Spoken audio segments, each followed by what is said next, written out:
Namazı oğuzlar, taravih namazı Kırgızstanda 20 rekat okulunar. Bu Hazreti Umar radıyallahu anh zamanından beri icma olgan. Umar radıyallahu anh zamanından beri 20 rekat okup geldi. Mekke'de de Medine'de 20 rekat okulat.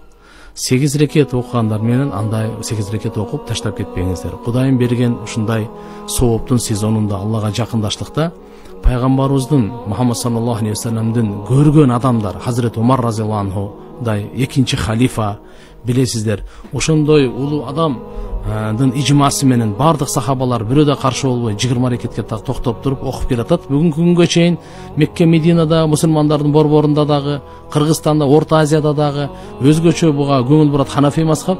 Ошондуктан мазхабты бузбай, чегеден тескерисинче 20 рекеттен бүтүп коюп дагы окуйлу. Мен айтмакчымын, 36га чейин айтылат Имам Малик рахималлахда. Ушуга чейин, ошондуктан ошо 8 рекет деп жалкоолукка өзүбүздү алдап, нары бери кетип неме болуп калбайт. Мен өзүмдөн дагы бир суроо, таравih намаздарда кээ бир мечиттерде Куранды өтө тез ылдамдыкта окуйт. Ушу маселеси кандай? Бул шариятыбызда жакшы көрүлгөн маселе эмес. Бул ушундай 5 күндө катын бүтүрөт элек, 3 күндө бүтүрөт. Кандай болбосун, мейли убакыты кенен алсын, бирок Куранды окуганда эмне деп окутат, я'ламун ta'lamun деген эле түшүнүп калбасаң, башкасын түшүнбөй эле кетет. Жок, Куранды шашылбай окуш керек.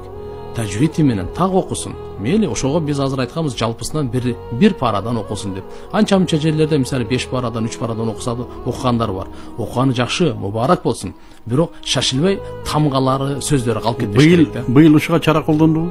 Жыл сайын эле муфтият фатва айтат, берет. Мечитте элдерди кыйнабастан неме кылып. Ал кээде үйдө, намазкана жана башка жерлерден мисалы 5 пара, 6 парада окугандар бар. Алар деле макул, неме кылбайбыз. Бирок ылдамдыгы орто кетиш керек да, мындай өтө эле чозуп албаш керек, өтө тез кетпеш керек. Орто мына адам сүйлөшүп атабайбызбы? Ошондо адам түшүнүктүү эмеде, деңгээлде кетиш керек. Рахмат, коңгуроо.